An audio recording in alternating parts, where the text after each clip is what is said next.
Cheikh Moustapha santal dayab cant yaa fi gën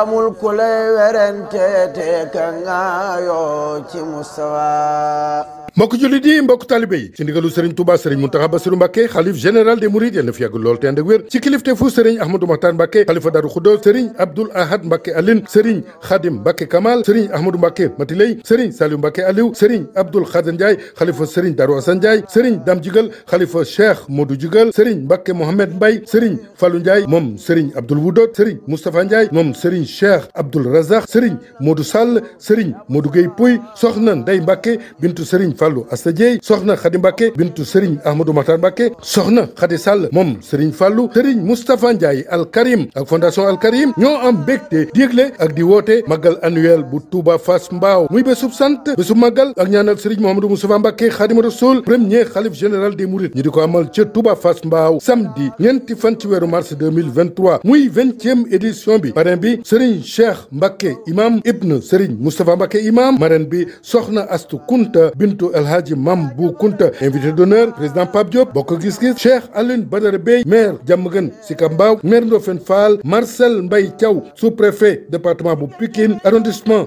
bu Thiaroye Modou Khoule promoteur immobilier Seydina Gueye PDS comptoir du Sénégal honorable député Papa Djibril Fall Tamsir Sarr Fass Mbao Papa Mbeng Fass Mbao Papa Gueye responsable politique Fass Mbao président Cheikh Alassane Sène président Gëm Sa Bopp Bougane Gueye Dany Thierno Mbeng président des mareyeurs Ousmane Sarr maire bu Chérif Lo ak docteur Nafissatou Diouf directrice télédiffusion du Sénégal TDS ñu di ci rendre hommage Cheikh Jéri Wadane Sougou ci njiital Serigne Ahmadou Sougou moom Serigne Mama Sougou ibn Serigne Ahmadou Tasrif muy 20e édition màggal ak sant Serigne Modou Moustapha Mbacké Khadimu Rasoul ñeenti fan ci weeru mars 2023 ci Touba Fass Mbao programme bi ngi tàmbali àllarba benn fan ci weeru mars ak journée set setal alxemes ñaari fan ci weeru mars ndimbal yi ñuy yóbbul jigéen ña nekk ca prison bu Tëngéej ajjuma ñetti fan ci weeru mars ziara fondation Al Karim samedi ñeenti fan ci weeru mars 2023 di bésu màggal gi bu nu xëyee 10 heures ba 14 heures jàngal Xuraanu Karim jàng xasida ak i bernde 20h30 conférence ci dund jaar-jaar liggéey ak njàngalem Serigne Modou Moustapha Mbacké thème mu jotaay ba di jàmm la paix 21h la cérémonie officielle ba 23h ba fajar ñu ànd ak mboolem jàngkatu xasida ya muy bésu pajum aajo ñuy ñaan ci yàlla képp ku ko teewee mu doon sag defaru tey ak ëllëg ci barke Serigne Touba Cheikh Ahmadou Bamba Khadimu Rasoul assalaamu aleykum wa rahmatullahi taala wa barakatuh ci Moustapha